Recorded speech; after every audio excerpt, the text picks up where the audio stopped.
آج کل غیر مقلدین جو ہیں وہ بہت سے مسائل ان میں بھی چھیڑتے ہیں. 8 تراویح کا مسئلہ جو مشترکہ ہے، اور خاص مسئلہ یہ کہ مرد اور عورت کی نماز میں فرق نہیں ہے.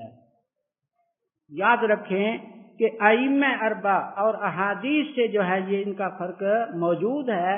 آج کل ان کا یہ کہنا کہ بخاری کے اندر حضور نے فرمایا صلو کما رأیتمونی اصلی، کہ ایسے نماز پڑھو جیسے مجھے نماز پڑھتے دیکھتے ہو.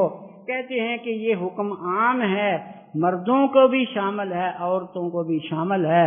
اس لیے عورت نے بھی نماز ایسے ہی کھل کے سجدہ کرنا ہے جیسے مرد نے کرنا. لیکن یاد رکھو کہ صلو کما رأیتمونی، یہاں صلو مذکر کا صیغہ ہے، مؤنث کا صیغہ نہیں ہے.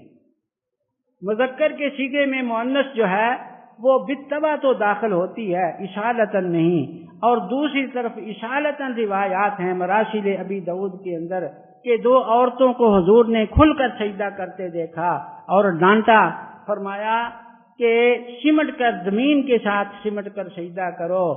فَإِنَّ الْمَرْأَةَ لَيْسَتْ فِي ذَلِكَ كَالرَّجُلِ، کہ عورت مرد کی طرح نہیں ہے.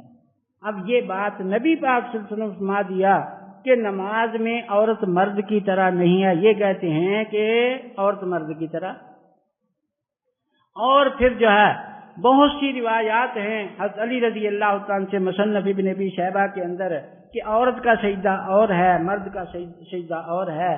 حضرت وائل ابن حجر رضی اللہ عنہ کی طبرانی کے اندر روایت ہے کہ حضور نے فرمایا کہ اے وائل، جب نماز پڑھے تو اپنے تکبیر تحریمہ کہتے وقت کانوں کے برابر ہاتھ اٹھایا کر، اور عورت جو ہے وہ نیچے کندھوں کے برابر اٹھائے، اس لیے کہ عورت مرد کی طرح نہیں ہے. تو یہ بھی فرق حضور نے بیان کر دیا.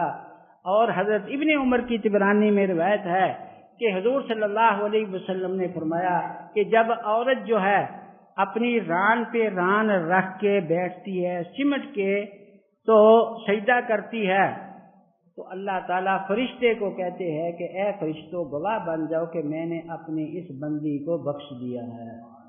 تو معلوم یہ ہوا کہ مرد اور عورت کی نماز میں فرق ہے. 4 امام ہیں، چاروں کا جو ہے وہ اجماع ہے کہ ایک نماز نہیں ہے، اس کے اندر فرق ہے. اللہ تعالیٰ مجھے اور آپ کو تمام مسلمانوں کو اہل حق کے ساتھ وابستہ رہنے کی توفیق عطا فرمائیں.